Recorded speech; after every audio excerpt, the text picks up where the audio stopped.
मैं हूं आपके साथ नम्रता। अगर आप भी उन पतियों की लिस्ट में शुमार हैं जो अपनी पत्नियों से कहते हैं कि तुम आखिर पूरा दिन घर में करती ही क्या हो, तो ध्यान से इस खबर को सुनिएगा, क्योंकि ये खबर खास आप ही के लिए है। पहली बात तो ये कि ये टिप्पणी ही बेहद गलत है और इस लाइन का इस्तेमाल तो होना ही नहीं चाहिए। और दूसरी बात ये कि अब देश की सर्वोच्च अदालत ने भी इस मसले पर अपनी बात रखी है। सुप्रीम कोर्ट ने अपनी अहम टिप्पणी में कहा है कि घर में काम करने वाली पत्नियों की कीमत कामकाजी पतियों से जरा भी कम नहीं है। कोर्ट ने यह भी कहा है कि घर में काम करने वाली महिलाएं पुरुषों की तुलना में ज्यादा और बिना पैसे के काम करती है, इसीलिए इस तरह के शब्दों का प्रयोग करना बेहद निंदनीय है। जस्टिस एनवी रमन्ना और जस्टिस सूर्यकांत की पीठ ने एक मामले की सुनवाई करते हुए ये टिप्पणी की। पीठ ने मामले की सुनवाई करते हुए एक जोड़े के रिश्तेदार का मुआवजा बढ़ाने का भी फैसला किया।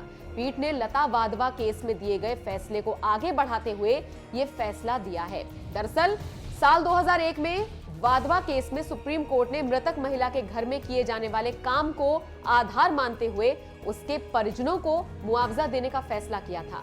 बता दें, महिला की मौत एक समारोह में आग लगने के कारण हो गई थी। कोर्ट ने टिप्पणी करते हुए कहा, साल 2011 की जनगणना के मुताबिक लगभग 16 करोड़ महिलाएं घरेलू कामकाज करती हैं और यही उनका मुख्य व्यवसाय है। दूसरी तरफ केवल 57 लाख के आसपास पुरुष ही जनगणना के हिसाब से बतौर व्यवसाय घरेलू कामकाज करते हैं। एक रिपोर्ट का हवाला देते हुए कोर्ट ने कहा, औसतन महिलाएं एक दिन में लगभग 299 मिनट घरेलू काम में लगाती हैं और इसके लिए उन्हें कोई पैसा नहीं मिलता। जस्टिस रमन्ना की पीठ ने यह भी कहा कि ग्रामीण इलाकों में तो महिलाएं घर के साथ साथ खेतों में भी काम करने के लिए जाती हैं। वो फसलों का काम करने के अलावा मवेशियों के खान पान का ध्यान भी रखती हैं। इसलिए होम मेकर महिलाओं के लिए नेशनल इनकम फिक्स करना और उनके कामों को मान्यता देना अहम होना चाहिए। महिलाएं चाहे घर का काम करें या फिर बाहर का, लेकिन उनके कामों को पहचान देना बेहद जरूरी है। कोर्ट ने यह भी माना कि घर में काम करने वाली महिलाओं के श्रम को पहचानकर उसका भुगतान करना भी जरूरी है। ऐसे में घर की आर्थिक स्थिति मजबूत हो पाएगी और इससे देश की अर्थव्यवस्था को भी फायदा होगा। बता दें, सुप्रीम कोर्ट की तरफ से ये टिप्पणी ऐसे वक्त में आई है जब कमल हसन ने भी इस तरफ सभी का ध्यान आकर्षित किया था।